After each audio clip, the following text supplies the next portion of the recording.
Ал Айдана, Данияр мырза қалай? Кездесу болды ма араларыңызда? Диана ханым барлығы жақсы, кездесу болды. Эфирден шыққаннан кейін сағат 10-дардың кезінде кездестік. Ол өз шаруаларын бітірді, мен өз шаруаларымды бітірдім. Өте керемет кездесу болды негізі. Бір ғана кездесу болды, иә? Бір ғана кездесу болды, өйткені кеше ол өте кеш босады да маған хабарласты 12-лердің кезінде бірақ. Онда сондай шаруа басты, жалақысы емес, айлық табысы 1,5 миллионды құрайтын Данияр мырзаны шақырайық, келіңіз.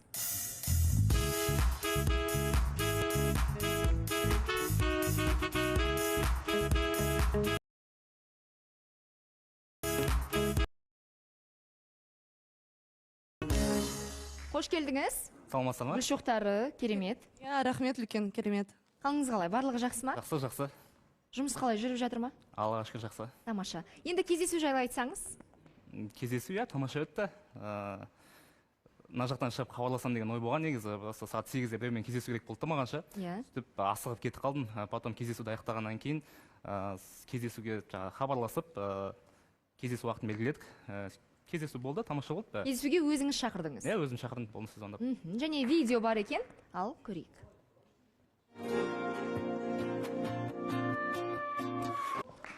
Осындай кешкі ас болған екен. Енді Айдана өзіңіз ашып толығырақ айтып берсеңіз барлығын, қандай жігіт екен, қандай адам? Диана ханым, мен эфирден кейін шықтым. Сосын қарасам, Данияр тұр екен да. И мен как раз бәрімен қоштасып, Данияр жаққа барлығым айтты, Данияр тұр деп. Енді Данияр дейін десем, қашып баратыр бұл жаққа, шаруалармен жүгіріп баратыр да, тез-тез кетіп. Мен енді ойладым, енді артынан жүгірмейтін шығармын бәлкім деп. Телефонымды ашам, ешкім хабарласпаған. Сосын ойлаймын, наверное, әлі телефонды алмаған шығар деп. Сосын ойладым, өзім сұрайын ба телефонын. Бірақ менде тренировка болды, поэтому думаю, ладно, қазір онда хабарын беретін шығар деп. Мен өзім жаңағы жаттығуларыма барып қайттым. Содан кейін шыққаннан кейін как раз таки Данияр да 9:30-дардың кезінде босады. Өзі жаңағы уақытын және де кездесетін орнымызды белгіледі. Одан кейін не болғанын біз жарнамадан кейін білеміз. Жарнамадан кейін бүгін Амырзадан келген кезекті киім бар ма екен, оны да көреміз. Қосылайық жобасы ортада Айдана және Данияр мырза. Кезекті белгі Ақтөре кімде? Гүлназымда дейді Ақтөре. Ал Гүлназым. Ақтөре, ең бастысы Данияр мүмкін кесірін тигізбесін дейді. Ауыр ма? Ал Айдана, неден тоқтаған едік? Барлық жұмыстарды бітіріп, кездесуге жеттік. 9:30 кезінде кездестік.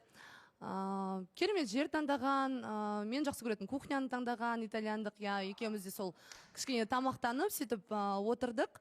Джентльмен, ол жерде мынандай мәселе болды да, енді мен қасында мобилограф қыз болды да. Мен айттым, мен қазір кездесуге баратын едім, бізге как раз фото-видео түсіру керек. Менімен бірге басында барып, содан кейін қайт кетсең қалай қарайсың деп. Әрине деді. Содан кейін енді Данияр мырза джентльмен маған чай құйып жатса, мен айтып жатыр да, жоқ, құймай-ақ қойсыншы, мен өзім құя берейінші деймін да, осы енді кіммен біледі ол ситуация? Бір ер азамат чай құйып, содан кейін ой-бой, ондай нәрсе болмайды дегендей. Бірақ та мен ол кезде оны құптаған болатын, өйткені ол джентльмендік жай ғана қадам. Даниярмен сөйлесу барысында, білмеймін енді, маған бұл жігіт именно адам ретінде, сондай бір тұлға ретінде өте қатты ұнады. Кітаптарды өліп талып оқиды екен. Керемет. Алдыға қарай талпынысы бар. Жалпы өзін-өзі дамытып жүрген тұлға. Өз-өзін дамытып жүрген тұлға, действительно. Бұндай ер азаматтар 21 жаста осылай толыққанды өз-өздерін жасаған адамдар өте аз ғой. Біз 21 жасымызда кей жағдайда өз-өзімізді іздеумен боламыз да. Кім біздің өмірдегі жаңағы қандай жұмыс жасаймын, қандай оқуға түсемін дегенде сондай бір сұрақтармен басымыз қатып жүреді. Бұл ер азамат барлық сұрақтарға жауап тапқан сияқты.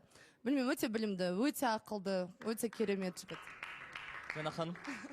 Санжар.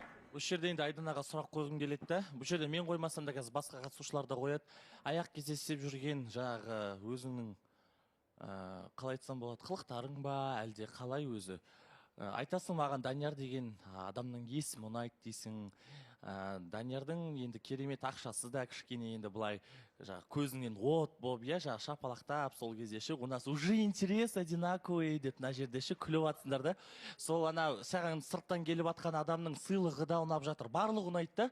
Бірақ енді бұл жерде ол кісіге бәрібір сияқты, үміткер бар ма, жоқ па? Үміткер бар ма, жоқ па? Оны кеше алмайым деді, бірақ үйіне алып кетті ол көйлек. Мына жерде кеше мөлдірге жынданып, сендерге сол керек па? Мен осы жерде тастап кетемін оны деді. Енді просто маған мен жауап бере салайыншы осы сұраққа. Жоқ, қазір мен аяқтап алайын, сосын жауап бересің, иә? Просто енді аяқтап алайын да мен сөзім. Білемін енді сен жақсы көретін енді адаммын ғой енді. Не ғой? Сенде мынандай бір выбор болу керек қой. Сенікі дұрыс па қазір үміткерге қарай, жаңағы сен бейтаныс адамды өзің параллельно күтесің, бұл жерде айтпады емес, қатысушылар айтты, барлық ұнайды, анау ер азаматтан да ұнайды, мынау ер азаматтан да ұнайды. Олай бола ма деген сұрақ Диана ханым. Бұл жобада отырып жаңағы Айданаға қойдым. Ортаға не болмаса тастап жатырсыз ба? Жоқ, тастап атқан жоқ. Бірінші негізі Айданаға айтқанбыз. Бірақ Айдана ешқандай вывод жасаған жоқ. Қазір мен сізге сұрақ қойып жатырмын да, олай негізі болады ма деген сұрақ. Енді алып жатыр демек болады. Басқа үміткермен де қабылдап. Ең бастысы үміткердің ойын білейік, Санжар, осы тұрғыда. Мен жауап бере кетейін бұл неге. Әлі Айдана екеуміздің арамызда ештеңе былайша айтқанда шешілген жоқ. Енді ғана бастап алды. Оған Айдана ал деп алма деп ол айту негізі жігіттік неге сай келмейтін сияқты. И сосын жаңағы естіп қалдым, жаңағы сыйлық келеді дей ма, ол жігітке айтатын, маған келіп байланысқа шықсын и осында келсін. Жоқ, бұл жерде айта салсам бола ма, иә? Жаңа енді Санжарда сізде бәрібір ау деп қалатсыздар ғой. Жалпы енді жаңа видеоны көрдік қой, екеуінің кездесулеріндегі. Енді қысқа шортикпен жігіт баланың алдына бетіп кездесуге сөйтіп бару, ол қаншалықты дұрыс, ол ұят емес па ол, Айдана? Ер жігіт, мен бар ғой, негізі просто сол күні солай таңертең киініп келдім да. И мен үйге барып жаңа киімімді ауыстырған жоқпын. Негізі мен өзінен де кешірім сұраған болатын Даниярдан. Данияр кішкене андай қысқарақ болып тұр екен дегендей. Бірақ қазір егер үйге барып жаңа киімді ауыстыратын болсам, онда кеш болып кетеді деп. Жоқ, тіктене етпейді дегендей маған жауап бергеннен кейін, сондықтан да біз осылай. Жоқ, өз араларында шешіп алған екенсіңдер. Жалпы бауыр, мен саған негізі сол осы эфирге келгелі бері саған бұл сұрақ қойылмайды ау деймін. Қысқа киген ұнай ма негізі? Қыз қысқа киініп жүре бергені? Әлде кішкене жабықтау болып, кішкене өз-өзіне ие болып жүру керек? Ол былай ғой, пока ештеңе шешілген жоқ, оған мынандай ки деп айта алмаймын. Ал кейін енді болашақта бірдеңе болып жатса, онда барынша екеуміз келісіп шешімге келеміз ғой. Бір ортақ өлшемін табамыз. Шешімге келеміз болғанда сен өзің ниетің, иә дұрыс айтасың, әлі ештеңе жоқ қой сендерде, бірақ өзің ниетің, болашақ жарың болмаса қасында жүретін қызың қысқа киім жүре беру керек па деп тұрмын да, соған нақты жауап берсең, әлде жабықтау керек па? Ол ешқандай ер жігітке ұнамайды деп ойлаймын, маған да ұнамайды ол. Диана ханым, Индира ханым, ер жігітке айтайын да. Қош келдіңіз. Жаңа айтып жатыр ғой, енді кімге, Айдананың тарапына не үшін қысқамен шықтың? Мен ойламаймын, Данияр, сіз жабық киім киген қызға келген жоқсыз ғой. Заманауи, сондай ашық кигенді жақсы көретін, даже Инстаграмды ашып қарасаңыз да, сондай өзінің жақсы көретін киімдермен түскен киімдер де бар. Ода тұрған ештеңе жоқ. Бұл кісі сол қызды ұнатып келді, сол типажымен, сол дүниесімен ұнатып келді. Мен түсінер едім, егер эфирде Айдана жабық киініп отырып, кездесуге шешініп барса, жаңа қысқа киіп, сол кезде мүмкін ол жерде сен сөйлесең болатын еді. А бұл кезде мен Айдананы айта аламын. Айдана өмірде де қалай, эфирде де солай отырады. Жоқ, енді қараңыз, жаңа жігітке мен сұрақ қойдым, нақты жауап берді. Ақыры түбінде нүктесін қойып тұрып. Негізі жабық киінген дұрыс деді. Мүмкін енді Айдананы көргеннен кейін сөзі, пікірі, қылықтары, әдемілігі ұнаған шығар өз алдына. Бірақ енді соны үйсіп ашық-шашық киінгендігін кішкене өзім түзелеп аламын деген сияқты, жаста болса басып, сонда бір жақсы ниетпен келген шығар деген сияқты ой болған жоқ па сізде? Онда тұрған ештеңе жоқ, осы қалпымен қабылдады ғой, солай қабылдау керек деген сияқты сіз дәріптеп тұрсыз да бұл жерде. Ондай нәрсе қажет емес, Индира ханым. Мөлдір? Диана ханым, бұл жерде енді осының алдында бір үміткер келіп кеткен болатын Айданаға да. Тілеуғабыл, иә, қарапайым жігіт деген сияқты. Енді басқа үміткер келіп отыр да, артынша сразу же. Қалайша бір менің жалақым 1,5 миллион деп еді, сразу Айдана қолына микрофонды алып алып, менің бұл Данияр деген есім, менің бұл өмірімде самый любимый есім, бізде керемет кездесу болды деген сияқты әңгімелер айтып бар ғой. Бір сонда саған ер азамат емес, как будто болса ер азаматтың қалтасы важнее сияқты да, Айдана. Біріншіден мен бар ғой, жерде 1,5 миллион ақша табады дегеннен кейін шапалақ ұрған жоқпын, тағы да айтамын. Бұл жерде ер азаматқа сұрақ қойылды да, ол айтты. Менің ойымша, мен өткен эфирде де тоже айтқан болатынмын. Кез келген адам жаңа өз-өзін жетілдіру керек, өзінің хобби болсын, мен ешқандай шектеу қоймаймын, адам өз-өзін жаңа тұлға ретінде жетілдірсін деген, соған мен шапалақ ұрдым. Және де тағы да не дедің жаңа, ұмытып қалдым. Диана ханым, мен айтсам бола ма? Енді мына жерде Айдананың өзінің ақшасы өзінің жеке басына артып жетеді деп ойлаймын. Одан кейін Айдана енді ер азамат үшін, кейін болашақта күйеуің болсын, жігітің үшін сен қысқа киімдерден бас тарта аласың ба? Иә, әрине. Ол мен үшін проблема емес негізі. Өйткені ұзын жаңағы біз енді эфир барысында біз барлығымыз кішкене ұзын көйлек киеміз, жабық киінеміз дегендей. Дәл солай өмірде де жүреміз. Өйткені мен айта алмаймын, что барлық қысқа киім кереметтей әдемі деп. Просто жаз болғаннан кейін мен шортымен шыққан кезім болды. Просто эфирге келердің алдында. Содан кейін барлығын түсіндірдім. Етекті ұзарту ол қиын емес. Асылбек? Иә, негізі Айдана, сен алдыңғы үміткермен ара қатынаста жас мәселесі бойынша бізде қатты білінеді дедің да, 7-8 жас. Қазіргіде келіп отқан үміткердің арасы сонда 7-8 жас. Саған кездесуде маңызды болды ма жас аралығы? Негізі келген кезде даже мен үшін жас айырмашылығы өте маңызды. Бірақ тағы да айтамын, өткен үміткермен Тілеуғабыл мырзамен біз кездескен кезде бізге андай ортақ тақырыптар жоқ, түсінесің ба? Ортақ мақсат жоқ дегенде мен, например, кездесу барысында мен міндетті түрде сұрақ қоямын. Өйткені мен өзімнің болашақ жарымды таңдап отырмын да, сұрақтар маған болашаққа не керек, мақсаты қандай, ойы қандай, 5 жылдан кейін өзін қандай ер азамат ретінде көреді дегендей. И ол сұрақтарға маған Тілеуғабыл жауап бере алған жоқ. Жауаптары маған ұнаған жоқ. Сонда қазір сен сөзіне қарағанда жас айырмашылық ешқандай кедергі емес саған. Енді ол бір мәселе, бірақ алғашқы кездесуде сізге барлығы әңгімелесу, Диана ханым уақыттың қалай өткенін де байқаған жоқпын. Қанша сағат бірге ас іштіңіздер? Қанша сағат бірге ас іштіңіздер? 2 сағаттай болды. 2 сағат.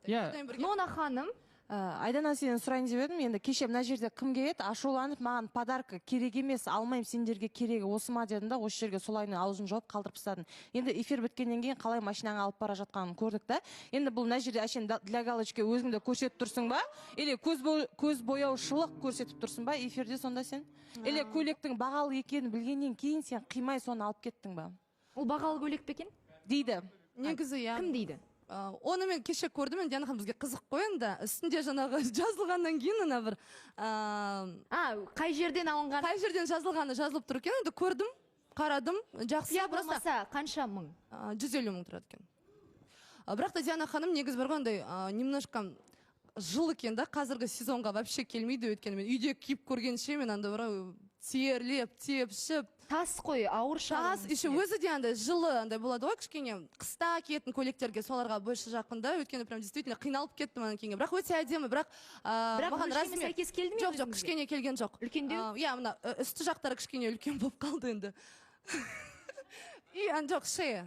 Мойны. Иә, мойны кішкене үлкендеу болып қалды, бірақ та оны, я думаю, в принципе, ательеге апарып, оны да өзгертуге болады. Мына жерде енді Диана ханым, мен шықтым да сразу, енді жан-жағынан сұрадым, или қалтыр кетейін ба, жаңағы, әлде алып кетейін ба дегенде, енді маған көбінесе айтты, енді бұны қалтырғанда сен қай жерге қалтырасың, кімге оны қайтарып береді, бәрі де қайтаратын адам жоқ дегенде.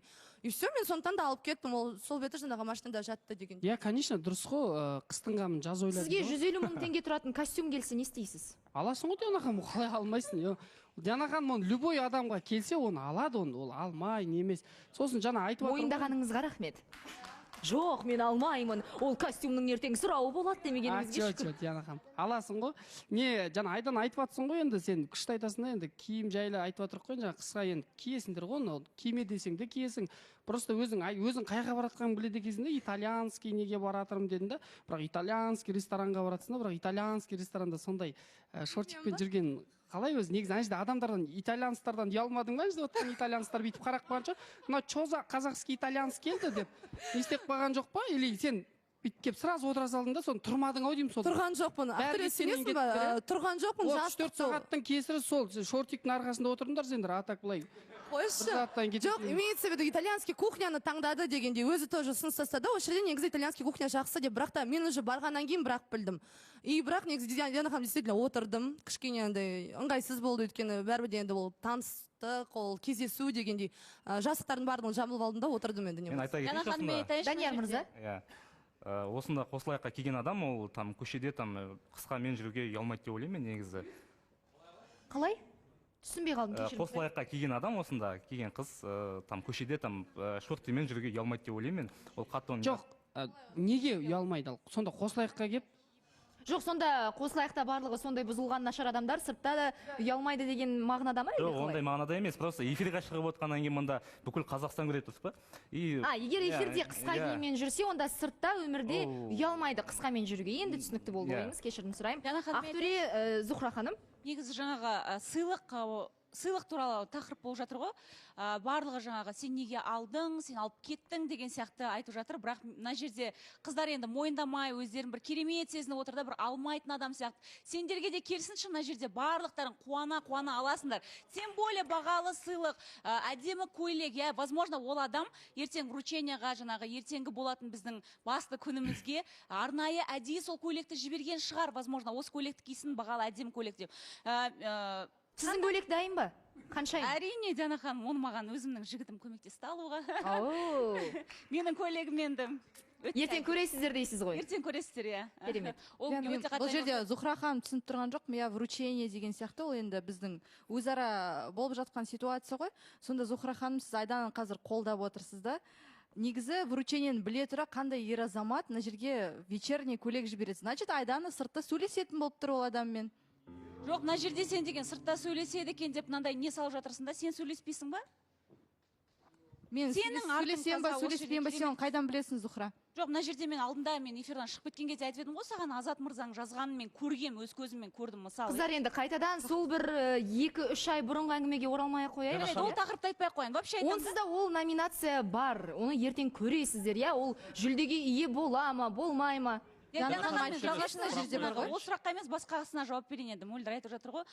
Просто алдында да саған сыйлық келген кезде сен алдың, бірақ та ертесі күні келіп маған ондай сыйлық жібермей ақ қойсыншы едің. Бірақ сен алдың ол сыйлықты. Ол кезде менде үміткер болмаған, Зухра ханым. Мына жерде бар ғой, 2-3 ай бұрын мен бір көріп қалған екенсің, Азат мырзаны жазып жүрген, иә. Негізі енді мен сондай қызбын да, менің бывший экс жігіттерім менің артына жүгіреді, сіз сияқты Дубайға олардың артынан жүгіріп жүрген жоқпын мен. Сен енді әрине маған қара кекетіп, мұқатып бүйтіп отырсың ғой, бірақ мен сенің қасыңда құрсын, мен сенімен сөз таластырмын. Сабыр. Вообще, мен айтайын, мына жерде сөйтіп қалай сөйлеп отырса да, өздерін жақсы қылып көрсеткізуге отырса да, бірақ қабылдайды сол қыздар. И Айданаға да приятно, наоборот, әдемі көрікті қызға, наоборот, сыйласын, сыйлық, ода тұрған не бар. Жігіті жоқ, в отношениях емес.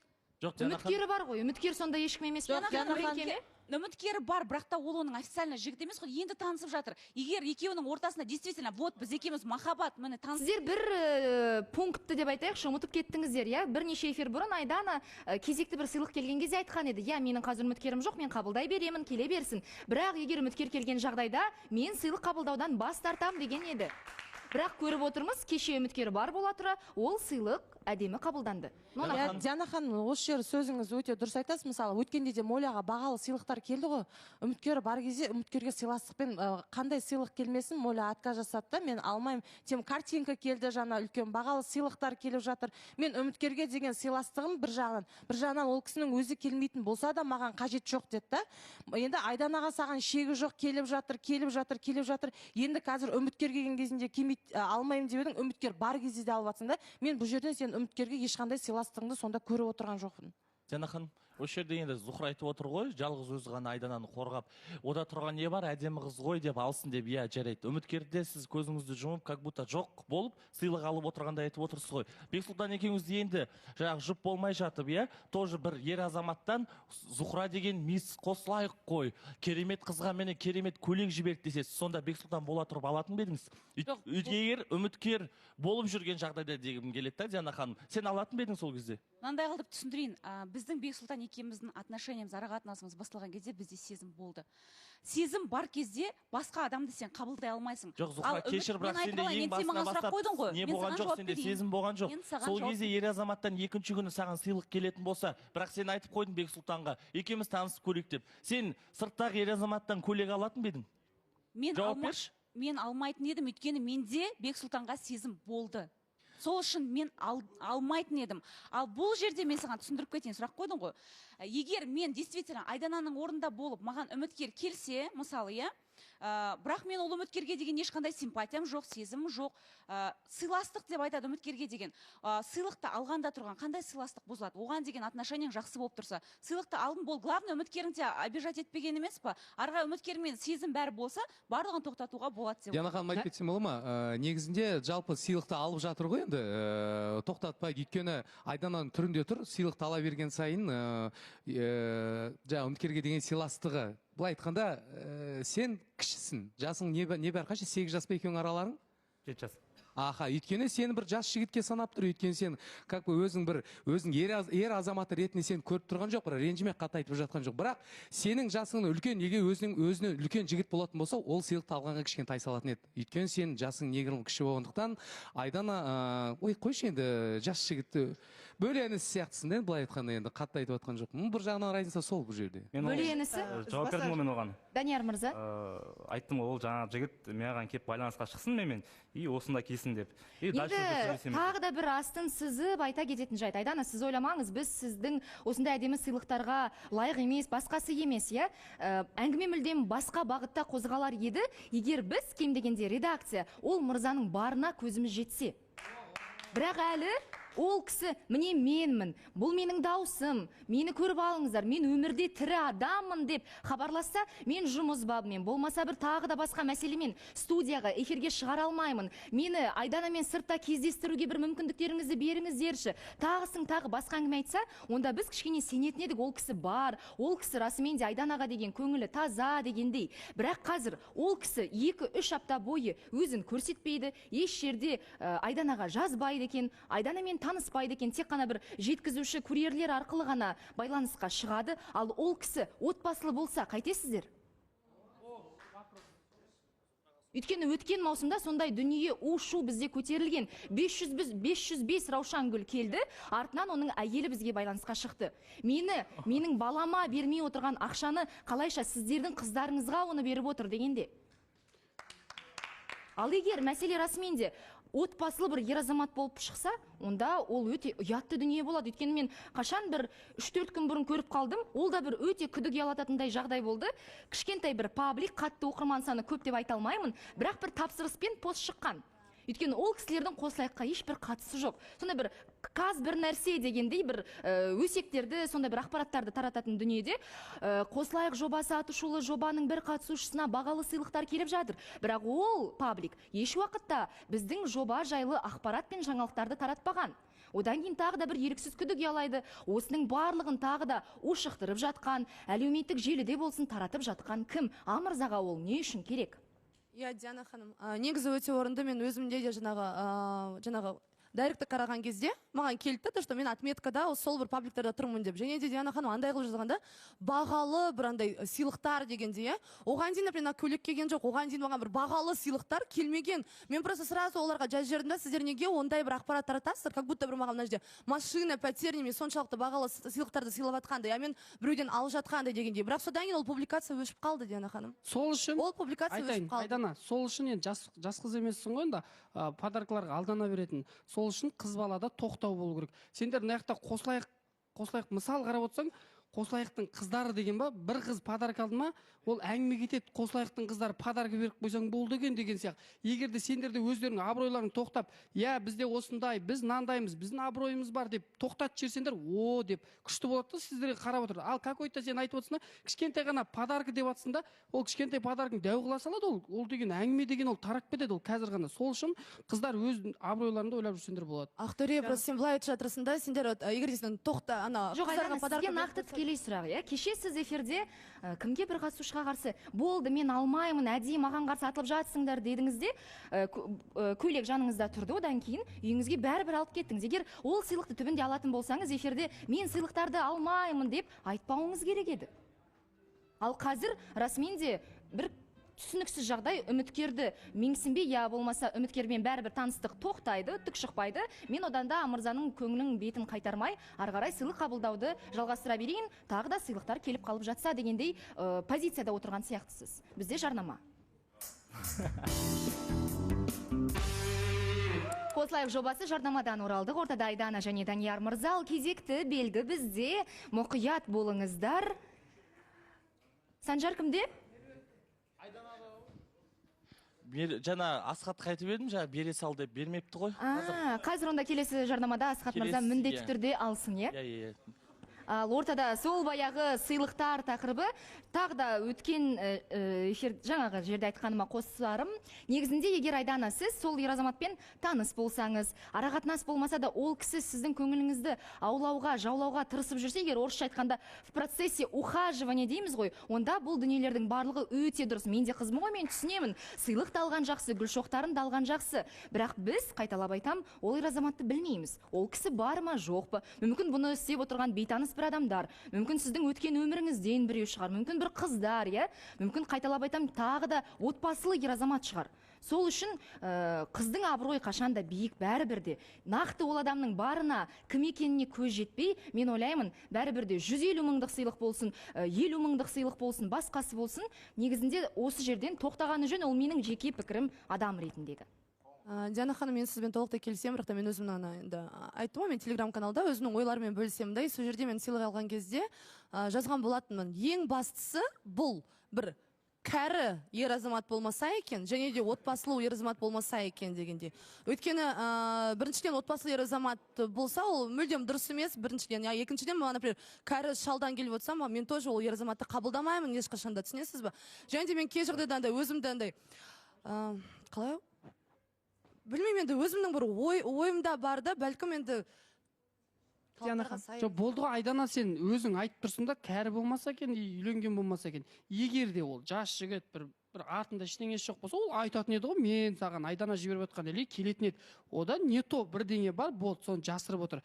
Эфирдің біткенін күтіп отырмайды. Жоқ, Айдана, мен ойлаймын да, негізі бұл кісі енді жоқ деп атыстар ғой, 2-3 апта, шыққан жоқ, мүлдем шыққан жоқ қой, сен айтуың бойынша. Жоқ, шыққан жоқ. Вот, именно жоқ, жарайды, Айданаға мүмкін өзің бір жасырын ұстағысы келген шығар, бірақ кем дегенде бізге осы уақытқа дейін тәжірибеміз бойынша шығатын еді бәрібір.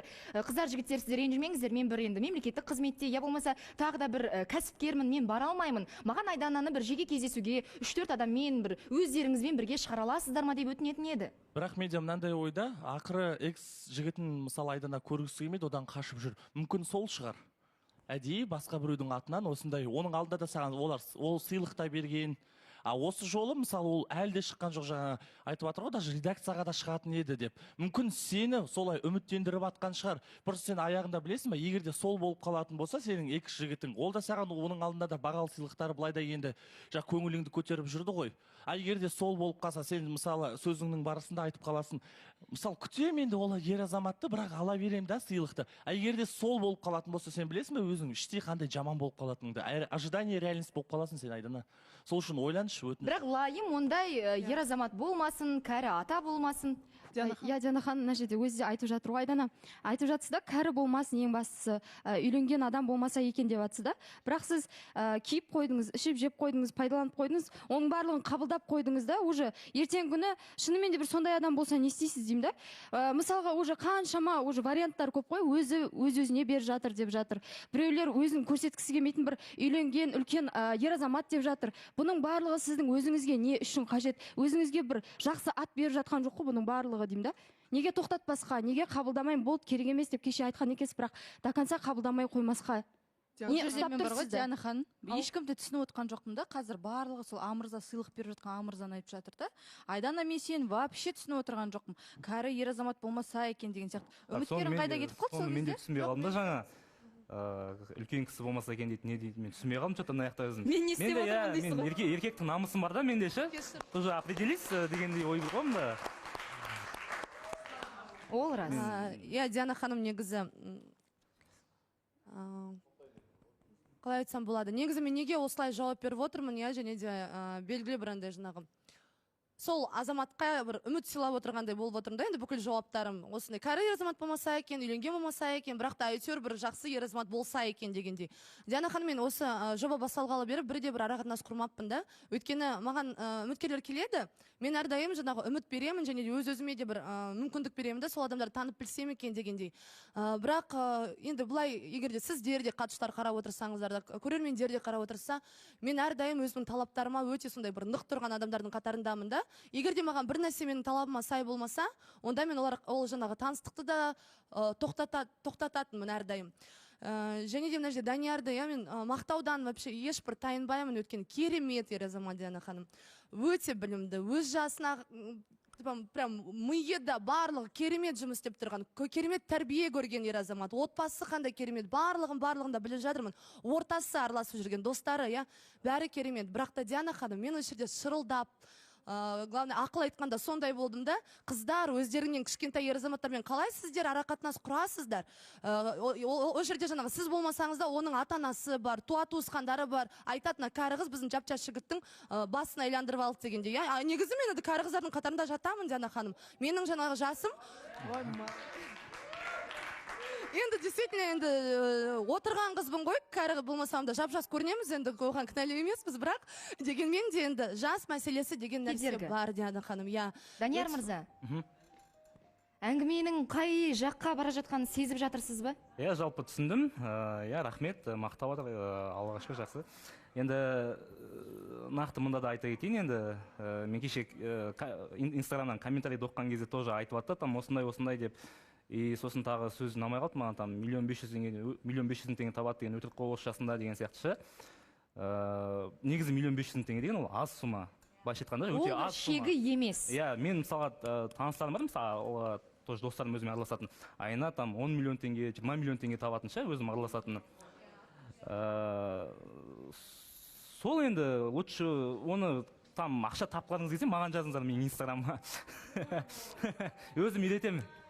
1,5 теңге табын. Расымен де енді қазір біреу үшін мүмкін ол бір өте қымбат, қомақты қаражат шығар, ал біреулер үшін ол өте қалыпты бір күнде ақ табатын табыс қой. Сол үшін егер сіздерге Даниярдың шаруасы қызық болса, Данияр қалайша бір айда осыншама қаражатты табатыны қызық болса, Даниярға жазыңыздар, мүмкін сіздерге де бір керемет стартап, идеяларды ойлап тауып береді. Негізінде біз сізге өте ризамыз, Данияр мырза. Осындай жастар бізге, біздің қоғамға, біздің елге өте қажет. Сіз көпке үлгісіз. Диана ханым просто маған айтады да бәрі, сен ақшаға қарап, сен бәріне көз жұма салма. Жоқ, менде ондай нәрсе жоқ, Диана ханым. Мен просто маған ұнайды да, егер ер азаматта кішкене көп ақшаға, сондай бір өз-өзін жетілдіруге егерде ұмтылса, оның несі жаман. Например, жаңа Данияр айтып жатыр ғой, 1,5 деген көп емес дегенде. Осындай азаматтар көбейсе керемет қой біздің болашағымыз үшін де, барлығымыз үшін де. Данияр, саған үлкен рахмет маған келген үшін. Мен сені өте қатты сыйлаймын, құрметтеймін, гүлшоқтары керемет. Саған тек қана жеңіс тілеймін. Және де Диана ханым өзімнің инстаграм парақшамда міндетті түрде Даниярға сілтеме қалдырамын. Өйткені мен көрдім, керемет. Бизнесі барлық гүлдене берсін, көркейе берсін. Рахмет, Данияр мырза, сау болыңыз. Аман болыңыз.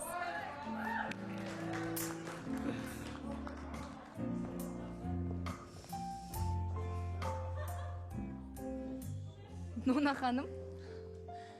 Диана ханым, Айданаға сұрақ қойып кетейін деп едім. Енді қазір таныстық тоқтап жатыр ғой. Егер де бүгін Амырзадан тағы сыйлық келсе, енді осыншама пікірлерден кейін тағы да қабылдайсың ба? Ол кісі біздің сөзімізге елгескендей, мен айтып отырсың ба, қазір саған көрсетем деп әдейі маған менің сөздеріме қарсы шығып жіберетін сияқты ғой.